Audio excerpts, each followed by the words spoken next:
আসসালামু আলাইকুম। আমি যে বিষয়ে আজকে আলোচনা করবো সেটা আছে কানের গোড়ার মানে কানের উপরে যে গোড়া আছে, উপরে চুল পাকে কেন আর নাকের ভিতরে চুল পাকে কেন, এর কি রহস্য আছে আর কি গোপনীয়তা আছে।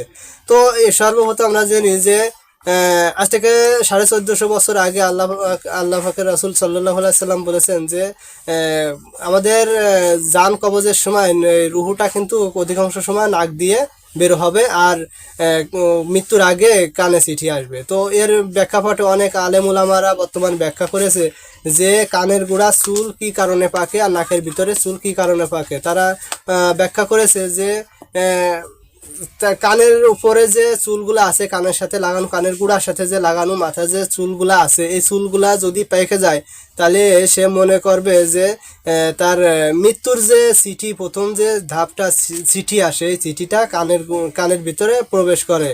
আর একজন জিজ্ঞেস করতেছে এক আলেমের কাছে যে হুজুর, আমাদের যদি মৃত্যু আসে তো আমরা কোন ধাপটা বুঝতে পারবো যে আমাদের মৃত্যু কাছাই গেছে কিংবা মৃত্যু যে কোনো সময় হতে পারে। তখন সে আলেম বলতেছে যে যদি তোমার কানের গোড়ার চুল পেকে যায় আর নাকের ভিতরে চুল পেকে যায় তাহলে তুমি মনে করবা মৃত্যু অনিবার্য তোমার জন্য, যে কোনো সময় মৃত্যু হতে পারে। তো সে আরজ করিল যে হুজুর, আমি কেমন এই যে কানের গোড়া চুল পাকে কি কারণে পাকে আর নাকের ভিতরে চুল কি কারণে পাকে।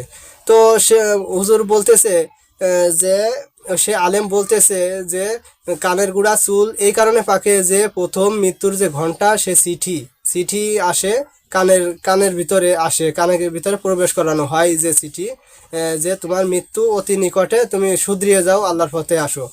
আর এবার বলতেছে তাহলে নাকের ভিতরে চুল কেন পাকে।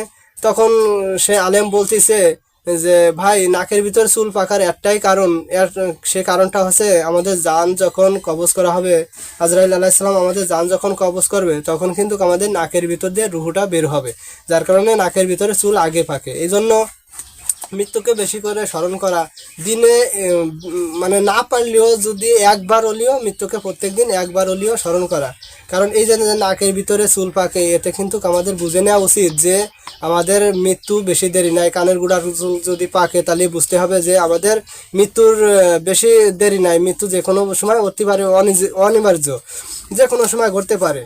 তো এই জন্য আমাদের শুধরে যাওয়া উচিত যে কোনো সকল ভাই সকল আছে যে নামাজ কালাম পড়ি না, মানে বেপথে চলাফেরা করি, বিভিন্ন মাস্তানি সাস্তানি করি, এদিক সেদিক করি, মানে বে লাইন যেগুলো আছে তারা আমরা শুধরে যাব যে অনেক সময় দেখা যাচ্ছে অনেক গাড়ি অ্যাক্সিডেন্ট করে মারা যায়, অপমৃত্যু হয়ে মারা যাচ্ছে, অনেক লাঞ্ছনার ভিতরে মারা যাচ্ছে, দেখা যাচ্ছে পায়খানার ভিতরে যে মারা যাচ্ছে, এরকম কিন্তু হয়। তো এই জন্য মৃত্যুর যে ঘন্টা আছে, কানের গোড়া যে চুল পাকে, তখন আমাদের বুঝে নিতে হবে যে আমাদের মৃত্যু অনিবার্য, আমাদের মৃত্যু যে কোনো সময় উঠতে পারে।